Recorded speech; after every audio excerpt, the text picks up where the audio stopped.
Well, boys, today is tomorrow, and Frogan, the fat woman that for some reason named herself after one of the fattest animals in the animal kingdom. It's kind of ironic the more you think about it. She wants to be seen again. All right, everyone point and laugh. Everyone point and laugh. All right, we'll go over this together. Hopefully, you don't mind me putting some gameplay in the background as well, because if you think I'm gonna do a full-on animation, you're mistaken. I do not have the patience for this woman today, all right? We're going to listen to the response. We're going to point out every flaw in it, just like every flaw in her fucking dietary habits. And we're just going to move on with our day, all right, boys? We're here to make fun. So please, point and laugh. Live comment. I want to see some live comments. Comment something as we're going. And then whenever you see something else funny, go underneath your comment and comment another comment. I want to see that. I want to know what you guys are thinking live. And also, don't forget the timestamps, because I want to be honest here, chat, I do have the brain of a fish. Sometimes I'll be forgetting what I be saying 10 seconds after I say it. But let's get into this abysmal response Frogan has to H3H3. Hi, my name is Frogan, and this is the first time I'm ever making a solo YouTube video about everything that has happened the last year and a half. I address everything on my podcast, idubbz, which... Ain't no one watching that shit. Skipping. Today, it's just going to be you and I think the content cop was great. You know, I feel like Ian approached it in a way that nobody else does. Well, of course you think the content cop is great. You had a hand in writing it. It's like me saying my one-man play where I play every role inside of this musical, this beautiful musical that I produced myself also. I think it's the best thing ever, even though half the time I'm reading the dialogue of another character while I'm dressed as another character, and people are like, wait, hold up, I thought this character was from a different scene. It's a fucking mess, all right? Of course you think it's great. It was a fucking mess to anyone with a cognitive brain. It should have just been called H3H3. Please come home. We miss you. Because that's what it was. It was literally Ian begging this man to drop all of his morals, his life experiences, all of his political beliefs, just so Ian can finally rekindle a friendship with him. Something that it seems like Ethan doesn't want to do. Brother, you gotta hit the man up on Discord. You gotta hit the man up on Telegram. Something. Hit this boy up on damn IG. Brother, you could have DM'd him all of this shit, and he could have just ignored it, and that could have been your answer. But you rather made a whole fool out of yourself, having all these people that hate H3H3 and his race in particular, and where he comes from, his country of origin of where his wife is from. You allowed them to write a script for you to read, and then for some reason you thought, yeah, this is gonna make us friends again. Like, you're delusional. And of course, a person that had an instrumental hand, Frogan, in making sure that idubbz and H3H3 never had a friendship again, of course she thinks that video went by well. She doesn't like Ethan. It's pretty obvious that he is a Sabra lover, and he cannot say Habibi. So of course she loved the video. It destroyed a friendship beyond repair between a person that she would like to become more friendly with, idubbz, and between a person that she sees as her mortal enemy, H3H3 Ethan. Like, yeah, of course she thinks that the video went by swell. It did exactly what she wanted to do, create a rift in these two. But obviously she's gonna spin the hit piece into, oh no, you guys just took it wrong. You guys weren't supposed to feel that way. You know that feeling in you that you was feeling throughout the whole entire thing that made it seem like this was a hit piece against Ethan? No. You were supposed to feel bad for Ethan. Oh, I'm sorry. You guys didn't have the right feeling whenever we were playing out of context clips.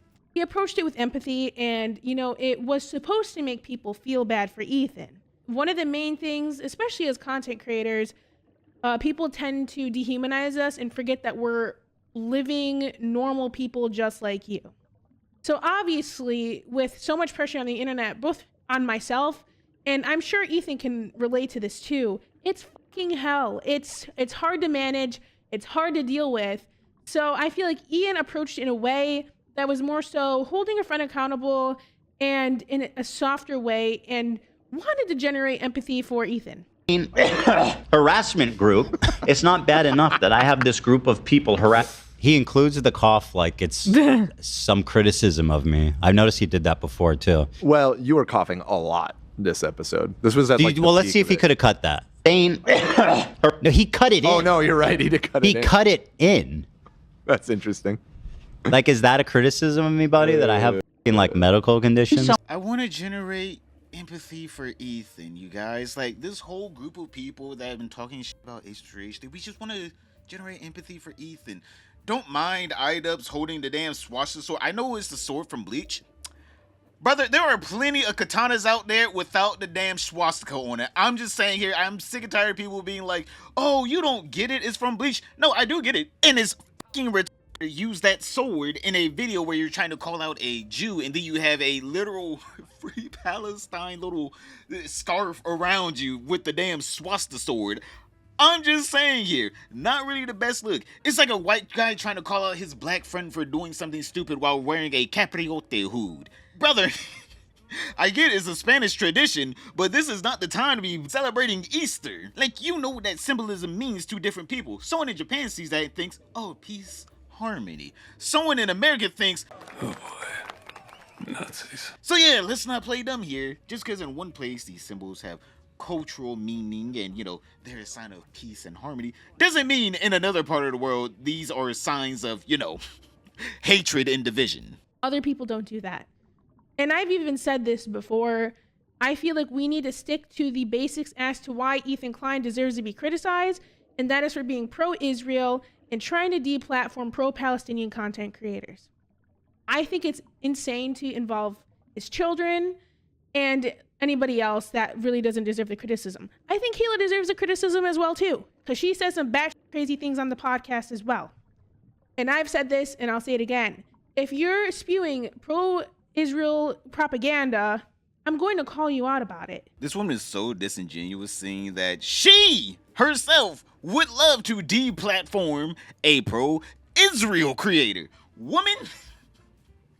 Woman, this is legit the pot calling the kettle black. You saying, actually, you try to deplatform a pro-Palestine creator. Yeah, you both have opposing opinions and would like everyone to be on your side. That's kind of how politics work. And let's not say her that like she didn't do the whole can say Habibi and can't say Habibi, but loves the Jewish Israeli condiment brand. It's like, brother, you were trying to be racist. Let's not do this thinly veiled. Actually, it was just a joke. No, you were trying to be racist. Let's not sit here and act like you weren't. So whenever you get smacked back with some racisms, don't go crying, all right? Don't be like, well, I said the racisms because I think my racism is right. That's retarded. If you want to be racist, but don't cry whenever someone else is racist towards you. I'm just saying it. It's a self-fulfilling prophecy. It literally takes two to tango. I received a text asking to say something nice about Ethan, and to be honest, I thought about it long and hard because I was like, this man does not deserve anything nice from me. But I said, you know what? I'm going to do it. Maybe it'll give me some closure. So I wrote a letter to Ethan, and I read it off, and idubbz put it in the video, and this was Ethan's reaction to the video. I bet you would. I will be reading my letter off because I don't want to sound robotic. H3 used to be the sports for good that I used to watch. I hope that one day gets back to what I remember. You were one of the inspirations for me to start creating content, so all this has stunk. I hope you really hear this, and I wish you the best. Listen, Thank you. Frogan, she's so dumb that you almost can't be even mad at her. Like, She did wish us the best in the end. It almost felt like the nicest one of them all. I think she was the only one being genuine, Yeah. actually. So I don't want to, whatever, just Frogan, just chill, okay? Just stop being an idiot and I'll stop talking about you. It's really simple math. She's also by far the smallest creator of the bunch. Right. I mean, is it even like cool that he included her? Like, she's just gonna get more shit for being involved. It's not cool. And on like, his it's behalf. not, it's He totally- knows what like this entails. This part made me laugh because it was very tone deaf, and he's acting like half of his content nuke wasn't about me. Bitch, weren't you just crying the other day that your career is quote unquote over, the career that never started? Weren't you just crying about that the other day because you were saying critical things about Ethan and then Ethan slapped you back to reality with the content nuke? And now you're saying he's being ingenuous because half his content cop was about me. Bitch, you were the one saying some of the most wildest shit about him. Yeah. What? Excuse me? And then for some reason, instead of her realizing this is an olive branch, if I wanted to get off of H3H3's radar, I just have to stop talking about him and he'll stop talking about me. Somehow that's disingenuous. Somehow him saying, don't say anything about me, I won't say anything about you. That's disingenuous. Not her helping create a hit piece on him and then trying to spin it into, oh no, we love you, Ethan. This wasn't a hit piece at all. And then you put in that fake ass letter talking about something. You made me. I used to enjoy your content too. I realized you was a Jew. Then that's whenever I looked at you was a Jew. I can't believe I used to watch you. Like, this woman is so disingenuous herself, but yet for some reason she's using it in the wrong context. It's supposed to be reversed. You, Frogan, are the disingenuous one, not Ethan. Half of the content nuke, the entire ending half, was about me.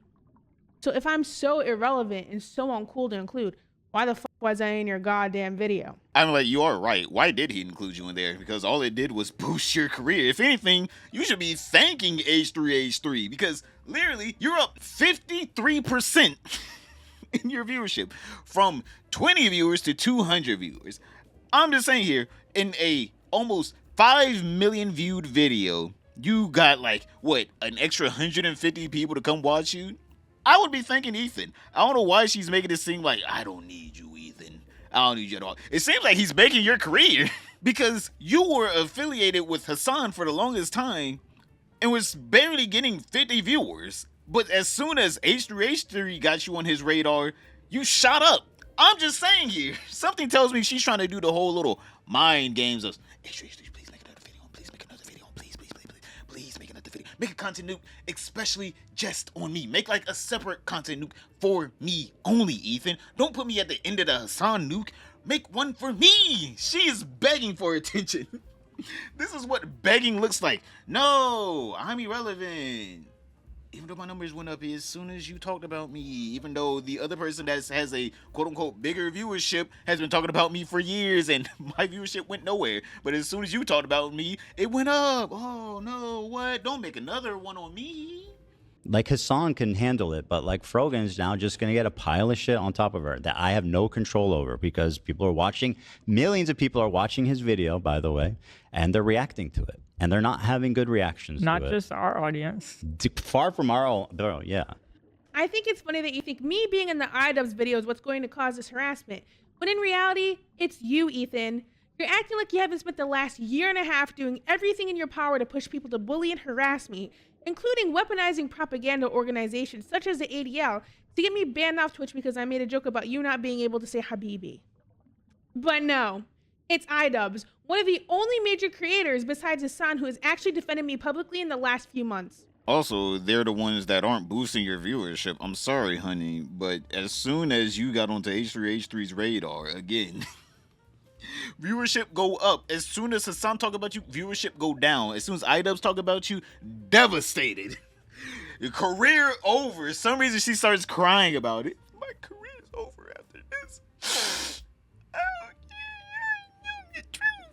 I'm just saying, she was not saying any of this whenever H3H3 made that content nuke. As soon as the content cop came out,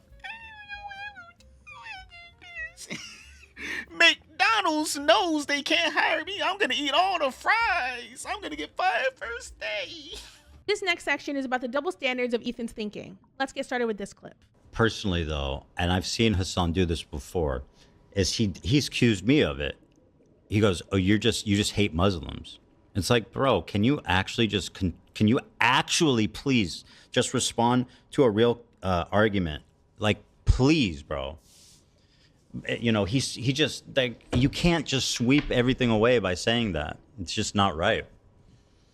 Are people very cruel to her? Yeah, for sure. You know, it's just, I don't know, man. I don't know how to explain this to you, Ethan, because this is something you claim all the time, but some people are actually racist. Ethan claims people are mean to him all the time because they're racist, using his religion as a shield to criticism, as he claims people are doing to me. A lot of the comments I get are about me being a hijabi and me being Muslim, so no. People are not more charitable to me because I wear the hijab, and I wish that was the case. Nobody is shitting on Frogan because she is a fake Muslim or because she wears hijabi. They shit on her because she looks like Thomas the Tank Engine and because she has like 15 different deeply unlikable personality traits that she cannot wait to show off every single waking moment of her fucking stream. Like, she is so unlikable. I don't know anybody that's been surrounded by this many people and has failed to attract any viewership whatsoever. You can't just sit here and say it's because they're all anti-fucking Islamic. Please. I'm like, like Destiny said, she is surrounded by pro-Islamic people. And there's nothing wrong with Muslims and pro-Islamic people, all right? There's nothing wrong with them. I'm just sitting here like, brother, you literally have Hasan Piker, the biggest pro-Islamic Muslim person known to creator kind. He gets 34,000 viewers and you can't even crack 1K, baby. I'm just saying, I'm not saying I'm this big streamer, but if I was around big streamers and I was able to get on their streamings and they were talking about me, brother, I'm cracking at least 3K. Especially if they're cracking 34, I'm cracking at least 3K, brother. I'm getting at least 10% of their viewership. You don't even get 0.1%. 0.1% of the viewership. You say the people you are trying to attract to come towards you. You're not attracting them. And yet for some reason it's everyone else's fault and not yours. The next thing I want to bring up are the double standards both Ethan and Gila have for themselves. Let's get started with this clip. We misspoke. It didn't sound good. We immediately corrected ourselves. You know, that's how mature people do. That's how how you're supposed to handle yourself, isn't it? Like, what more do you want me to do? I have no problem apologizing and admitting and whatever is needed when things happen. This was in response to people bringing up how Gila said Yoav Gallant was a great guy, even though he's literally a war criminal and pro-genocide. I'm a live streamer as well. I know being live for hours and hours on end, you can misspeak, and that is exactly what happened whenever I said the thing about the U.S. military. Please tell me she has Alzheimer's. Please, chat. Someone tell me this woman has Alzheimer's. Please, please, please tell me please tell me she has Alzheimer's. There's no way you have this clip. I will never have any fucking pity for any fucking soldiers. U.S. military? Who fucking who? I hope you get PTSD. And then you double down in the next clip after everyone calls you out saying, Morgan, is this true? Is this a true statement? Do you feel like you have this belief? And then you say this. And they posted it in my head. I'm like, base? And then you say you misspoke. You can misspeak, and that is exactly what happened whenever I said the thing about the U.S. military. Like, ma'am, look, come back to reality. You didn't misspeak. We have the clip still. Base? We can go back and watch the words you said. It isn't AI generated. All right, I know AI has came a long way, but we know this one isn't generated because it was from your Twitch channel that got banned for this reason. For some reason, she's saying, actually, I misspoke. All right, we all have to suspend disbelief for Morgan. I said it in a way in which I didn't mean, and I also clarified it on Twitter by saying, the U.S. military has conducted some of the most horrific crimes against humanity in the modern era in countries such as Iraq, Afghanistan, Syria, Lebanon, and Palestine. My anger is directed at individuals who are currently championing these war crimes as if they liberated my people. It's horrific and disgusting. The beginning of the clip was worded poorly, and I do apologize for that. I go on to clarify in the clip that I do not mean all military, but specifically those with no remorse. What I said was out of frustration as they are currently bombing my family in the name of liberation. I realize that wishing people harm isn't the best way to talk about these issues and that I could have talked about these topics in a more sensitive way. That was one day before she got banned, by the way. Something tells me Twitch gave her a heads up. Hey, yeah, you know that tirade you've been going on for the past month that we didn't do anything about? Yeah, it's kind of coming back to bite us in the ass. So we're going to have to give you like, it was going to be a 2-week ban, but if you put out a statement right now, we'll put that down to a 1-week ban, okay? So you can get back to streaming sooner, all right? Put out that statement real quick, and then we'll reduce it down for you. All right, thank you. So we're just going to skip to the part at the end because the rest of it is just the pot calling the kettle black, all right? She does something, and then she's like, H3 did it at one point at some time during the stretch of the past decade. So he can't criticize me at all for it. He can never change his opinion, right? It's just a pot calling the kettle black at that point. But we're going to skip to this part where she tries her best to manipulate and say, Ethan, you're mean to me, even though I did all this to myself. You're mean. To Ethan, if you're watching this for some reason, my message to you is that, you and I have different worldviews, and you and I have different ideas for what is the best way to help people. And while I appreciate the spirit of your advocacy, I think it's misguided. After all of this, you've made my life hell. I will say that. You've made my life fucking hell. But at the end of the day, what I said at the end of the content cop still stands. I wish you the best. I like how she sits there and is able to explain the whole entire video with this one little section. Me and you have different opinions. Now, I first attacked you with my opinions, and then you attacked me with your opinions. But your opinions have a bigger audience than my opinion. So you're being mean to me because actually I'm a smaller creator, and you can't do that because then that means I'm wrong and you're actually right because actually not as many people are on my side. That's exactly what she says. My life is fucking hell because she gained 0 from this. She barely gained any kind of an audience, and that's probably gonna blow over in a month as soon as people stop talking about her. She barely gained any money from this. All she did was dig herself into an even deeper pit and made even deeper divide in the content creator sphere. No one wants to work with Frogan. People that aren't, political Palestine advocates don't want to work with her because she's exactly what everyone says she is. An opinionated little that for some reason has to make everything about politics. She can't just be like, hey, actually, I have a differing opinion, but we don't have to get into that. We don't have to get into that. You have your own opinions, I have my own opinions. But for some reason, she had to make a whole 12-minute video. I stretched this baby out. Video on this, all right? Talking about actually, you did the exact same things. Okay, then. So the thing is, you both are in the wrong then? Let's just say that. You both are in the wrong. Neither you or him is in the right then. How about that? You don't win either way. Just like Pokimane trying to sympathy farm. This woman tried to sympathy farm and it backfired so hard on her. Everyone hated her after this. Click this video right here to find out how bad was the backlash to Pokimane. But other than that, don't forget to like, subscribe, comment down below, and I'll see you all tomorrow.